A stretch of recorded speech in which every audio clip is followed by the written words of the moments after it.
I am Liz Wright. Welcome to Live Your Best Life. The only thing that matters now is living by the power of this wonderful new creation life. We're going to become an undefeatable force of radiating glory, and we are rising up strong now in this hour. Hi family, welcome to Live Your Best Life with me, Liz Wright, and I am very excited about today's conversation. I have on with me today a very special woman of God. She is a British journalist, fellow Brit, who lives in America a lot of the time. She's a pastor, she's a podcast show host, she's a successful author, an activist, and her new book, which is absolutely incredible. I'm going to get her to talk about it today. I've been reading it and it absolutely gripped me. It's called me higher. It's called The Noble Renaissance. And it's such a timely message. Well, I think it's a movement, really. I think it contains a movement. The message is so important and it's so accessible and so empowering. So with all of that said, I just want to honor and welcome into the conversation with me today, Carrie Lloyd. Carrie, welcome. Hi. Oh, it's so lovely. It's so lovely to talk to you with a fellow British accent. I know. I'm so used to talking to American. So people are just going to be switching. I get sometimes all the time on my podcast, and you might get the same too, Liz, where people go, you know, I love listening to your podcast. I play it and I go to sleep listening to it. Like, you're not supposed to go to sleep. You're supposed to listen to something about our accents. And I was thinking about you going, I bet you get the same. I do regularly. I have had so many people, Carrie, over the last few years, particularly saying, I go to sleep with you every night, just snuggled up listening to your British dulcet tones. There is a compliment for you. I'm glad people are getting peace. Amazing. Thanks for having me on the show. Really it's just a joy. It's a joy. I actually, for everybody watching around the world, I just wanted to start by reading just a tiny extract from your book, just to give a taste of what this is about, and then just dive in and ask you a couple of questions. Love this, where you say, nobility, of course, it's a noble renaissance, right? So nobility is letting heaven have a stronger presence in the smallest of moments. So it's available for all of us, right? I just love it. I love it. And then no matter your background, your creed, your race, or your preferences, the jaw-dropping, unique influence of the noble character is profound. Just amazing. It's just, see what I mean? It's really inspirational. I keep reading it and going, this is who we are. Oh my goodness, this is what's possible out of our lives, you know, whether we're the next Gandhi or whether we're seen or we're unseen, whether we're called to, we're here for great movements or we're not, you know, every moment matters. And that's one of the things you get out of this book, is you realize how significant each one of us is, and every choice we make, you know, can change. We don't know who we're influencing, and we're moving the heart of God as we're living our life this way. So I just think right now, particularly when the world is in such a state and times are difficult for so many of us, this is just it's a roadmap of how we can do life well in the midst of really challenging times. So just finishing, I wanted to read this little bit because I actually read this and started crying. So I've been crying and laughing a lot through the book as well, Carrie.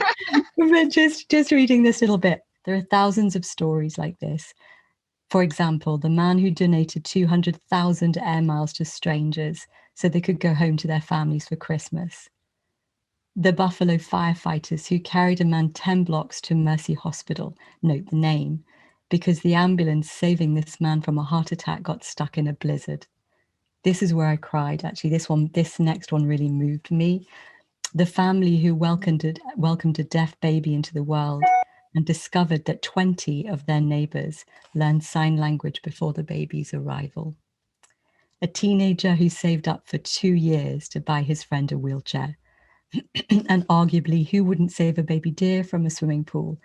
On many occasions, we have instinctive responses towards doing good, but then there are the out-of-the-way, gut-wrenching choices that will cost us, sometimes our lives. That's nobility.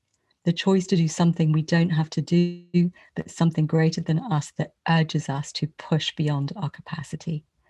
If eternity is set in the heart of man, Ecclesiastes 3:11, it can certainly show in the most chaotic, most adverse circumstances. We assist, this is profound, we assist in making all things good by making noble choices in co-laboring with God.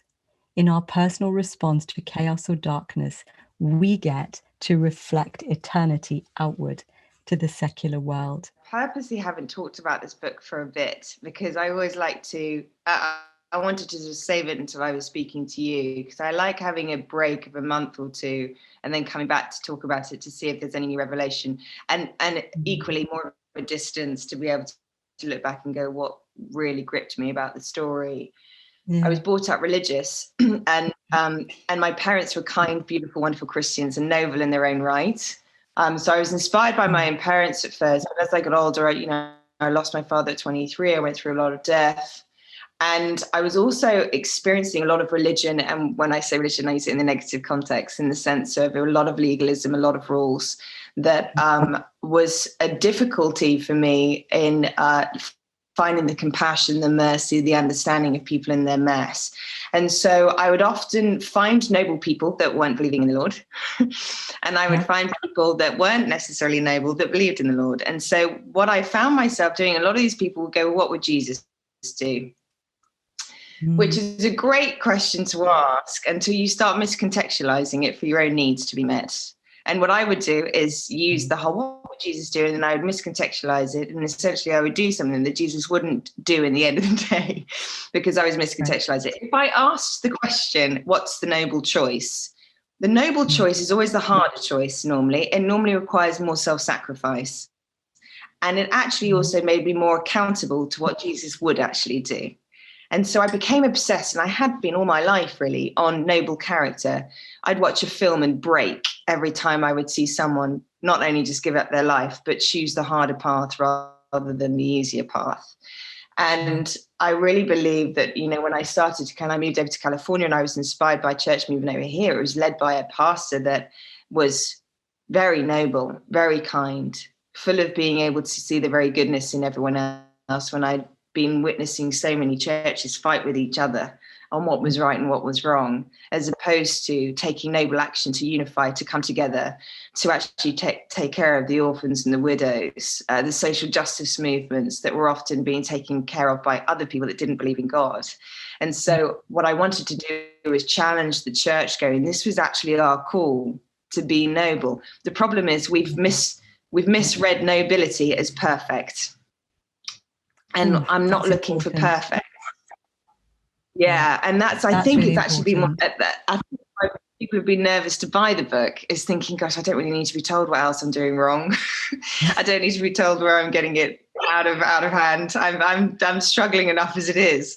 But actually, the noble quest for me was looking at stories, reciting these stories that would be teaching mechanisms for other people to recognize, actually, we're not looking for perfect, we're looking for humble, we're looking for integral, we're looking for, when we do make mistakes, how we clean up the mess, because we are human, we will get it wrong.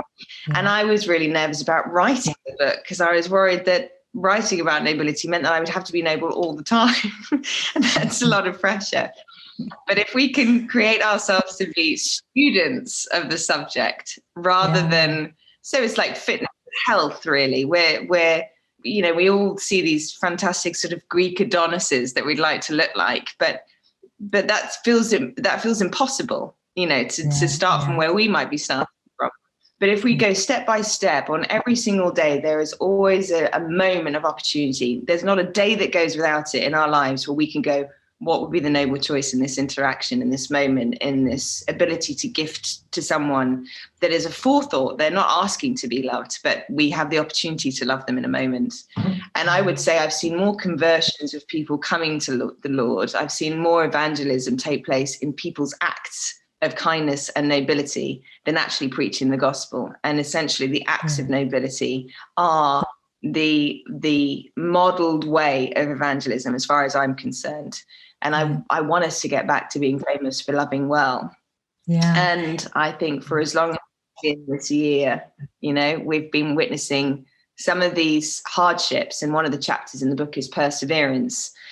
And injustice is another one, and how we're righteous in unjust moments. If we can find these as opportunities to really model what nobility looks like, then we actually start to really glorify our Lord in the way that we were hoping to in the first place. Yeah. It's so beautiful what you share, and it's so life-changing. It reminds me of a quote by Francis of Assisi, you know, preach the gospel, use words if you have to. You know, we can revealing the nature of Jesus, aren't we, in those every moments. And I love your humility in the book, Carrie, you know, and because you're being so honest and real about the process. You know, obviously you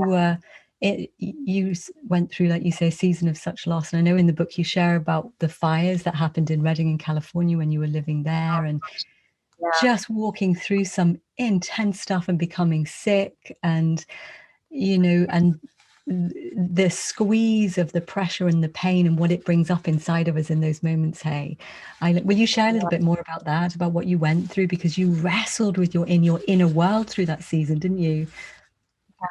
Gosh, it just felt like it was one of those seasons that I'm like, could anything go right at this moment in time? All the areas that could go wrong were going wrong. Health, finances, sickness, relationships, even just everything was changing. You know, when the fires happened, we lost a huge part of our community because we couldn't build houses fast enough again. I was very lucky to keep mine, but I lost a lot of friends that left and moved into different cities across America because, you know, they didn't want to wait for a new house in a year's time. So it's interesting whenever the Lord sometimes wants us to teach on a subject or share or impart wisdom on a subject, he makes us go through that before. Totally. So my year of perseverance, 2018. Yeah. And so I would say perseverance has taught me a lot in 2018. And I didn't realize how resilient we as humans can be until one of those seasons. And equally, having to learn the importance of having community, having people around you. You know, I talk about having pneumonia and how I had people around my bed praying and doing communion and taking the blood of Jesus while I'm throwing up my own. Like it was just, it wasn't a pretty sight. That's the reality of the guttural grit of what we have to go through. And, you know, I was feeling very hopeless about certain things. I didn't have a husband. I wasn't married. I started to really go on this trajectory of like, I don't have anyone here for me and I'm really lonely. And what I realized is if we can just persevere through those seasons with community, with sometimes everything is removed on purpose so that we just have our time with the Lord. And it's not because the Lord's removing them from us, but it's an opportunity for recognizing, oh, we can actually gain so much amazing wisdom and faithfulness in this season. And it's only that season that we get to learn that muscle. We can't get it in a favored season. It's a different muscle then. Yeah, it's in those moments, isn't it, where you say when you're relying on the faith and the strength of our friends, of our community around us when we're really weak. We so need each other. And it's in those moments where everything is gone, you realize where you're actually truly at internally, you know, what is going on in the condition of your heart. And the Lord really does a deep work there. Hey. And it's also very easy to, you know, I was reading an awful lot about Joseph over that time, and you know, it'd be referenced about the Lord was with him. And I'm like, but he's in prison right now. How could, you know, and we'd often find favorable circumstances would mean that the Lord was with us, you know, but actually the Lord's with us in the most heinous of times. And of course he is, but sometimes we miss it because we're conditioning our understanding of what the Lord with us looks like by favor, rather than going, no, he's with me in this moment. And if I can actually just pull on his strength in this way and not go, what are you not doing, but what are you doing in this season? Then I was watching how Joseph was still so faithful, regardless of being put into captivity. And in fact, I think he would have been executed if it hadn't been for his integrity and his nobility by Potiphar. Yes. and the accusation that had happened from his wife, I think I mean, it would have been an execution offense. So the Lord was with him because he actually saved his life and just put him into prison for a part. But still, he's prophesying on people. And I was so inspired by Joseph that was still looking to serve other people, even in a time that he could have got where I was going, which was victim. Oh, woe is me. Why isn't anything working out? You know, it's a very easy road to go down. And I think I needed inspiring stories. I needed people that were in oppression, that were facing a lot of adversity. You know, I was reading, even with racial reconciliation, the irony is I was reading so much about Martin Luther King in 2008 and 2019. And then obviously I think everything starts kicking off in America 2020. So already I was aware of the power of his ability to choose noble acts in times where the easier road would have been to revenge and to partake in the riots. And extraordinary wisdom. Yes. Was there a moment, I mean, obviously you're talking about the process in the book of the transformation that's going on inside of you. Was there a moment where you just reached the end? You were so overwhelmed, but you were also so aware of your inner world and you went, I don't want to live like this anymore. I want to now shift and reflect you, Jesus, you know, where there was a point. Yeah, it's funny actually, because towards the end of that particular year, 2018, I think it was November. I've got it down in my diary of what date it was. But I remember it was 7:55 a.m. and it was 7:05 a.m. And I remember going, I don't normally wake up this early, at least at that time. I'm waking up at that time now. But my bed was physically shaking and I thought we were in an earthquake. That's how strong it felt. And my bedroom door was open and I could see down the corridor and see that the books and everything in the other room down the corridor were shifting and moving like my room. And it went on for about 5-10 seconds and then stopped. And I realized the actual physical entity of the shaking in my bed wasn't an earthquake, but it was the Lord waking me up. And and I don't mean just, it was this is a time to shift and shake. And I'm shaking all the foundations quite literally in your life to recognize that I need you. The calling that I've had on your life is a calling that actually requires you to face a huge amount of adversity. This is why you've actually gone through an awful lot of stuff that you have. You built your character. And so every time I go through adversity, I see it now as an opportunity to build my character. And also with building character, we then get to reflect the gospel in a way that a lot of people are going, how did you respond like that when I wouldn't have responded like that?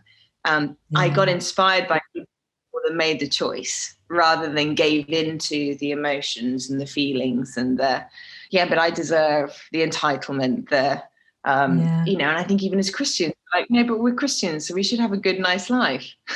Right. That's what we're, you know, and of course we're here to call us for his joy. But I think sometimes we don't recognize the power and the resilience and the tenacity that the Lord's built in us, the courage and the boldness that he's built in us. And so the shaking was a real moment for me. And that's when I knew I needed to start the book. Yeah. And there've been a couple of times where pastors just sort of said, it's time for you to write the book. And I was actually going, no, I'm not qualified for it. You know, I only want to preach what I feel like I've got authority in. But I thought, well, I've got an authority. When you'd arrived. You do not. Yeah, exactly. Which I'll be at 85 years of age. And I'll probably wear a small, I can see myself at 85 wearing a turban and holding a cane and sitting on a lovely velvet chair. I am now nobility. I've arrived and I can share with you my 85 years of experience. So it's just like this part of it's just desperate to you know, and it was an ego thing. Honestly, it was this. I was disqualifying myself because I was so worried about the getting it wrong. I was worried, and I do get these things wrong. So the humility of being okay with getting it wrong and not getting it right is actually one of the most profound lessons. And so this when I changed the ability from not being perfect to just an excellence of moral beings, then in that journey we can start apologize. A.W. Tozer calls it the excellence of moral beings. A lot of people, especially in America, thought that it was about being royal, because nobility and noblemen are always seen as the sort of aristocratic side of things. But I'm like, no, this is actually about the character. This is actually building. And you hear people go, well, that was very noble of you. And I'm like, we're losing that word in our vocabulary if we're not careful. It's being redefined. I mean, I love the way you express in the book as well that, you know, nobility really is also about reflecting the nature of God, of who he is. And obviously we're made in his image, and as believers we have the privilege of being filled with his spirit. So we actually, in those moments, it's not just about our own aspiration to reveal his goodness, but it's actually about the supernatural capacity to be able to, you know, in that moment of surrender, like you say, you know, each moment, whether it's, I love the story you share about a beautiful young woman who gave her pair of tennis shoes, her trainers, away to a homeless woman that didn't have any shoes. You know, in that moment, in the pouring rain, she chose to express the heart of God, you know, and it was sacrificial, obviously, in that moment to her, but she did it, and it changed her life, you know. And it's like stopping, and like Heidi Baker says, stopping for the one, you know, in front of you in that moment, just a smile, you touch a life, you clothe them again with dignity, you know, in that moment. It's so, I mean, and I love as well what you've said. I think that's so important instead of becoming a victim and, you know, sitting there in your pain, you chose to be inspired. You chose to study the life, the detail of the normal people that have changed the world. You know, we all come into this world, don't we? And we're human beings. And then, you know, by the choices we make and the strength of God within us, you know, our lives become vehicles of transformation. You know, it's but I think that's very powerful to study the characteristics of those that have become true nobility. You know, so tell me. So I just could keep talking to you for ages, and we don't have very long left. But tell me what you found when you studied the life of people like Martin Luther and Gandhi and, you know, William Wilberforce and other great reformers that we know of, the famous reformers, and others, you know, more hidden. When you looked at their lives, were there common characteristics? Did you draw from them something that was similar in each life that really changed you?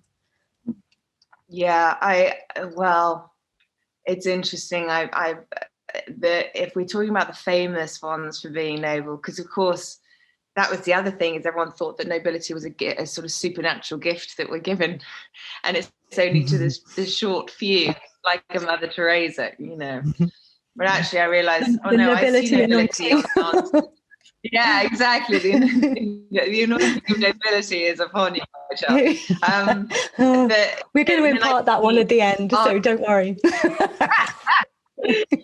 Aunt Susan that would take care of the tea and coffee at the local church were as noble as the ones I'd been reading in books. And so what I wanted to look at is, what is it that makes us as a community look to that person and go, that person's a very noble person? Well, above all, they cared about other people. I know that sounds like a very basic, simple thing to do, but they generally did care about other people. On top of that, their own adversity, you know, Gandhi and what he faced, Martin Luther King and what he faced, Mother Teresa and her sacrifice and what she experienced when she was younger as a woman, they all took on the very pains and adversity of what they face and molded it into a space of like, but my pain could be somebody else's gain.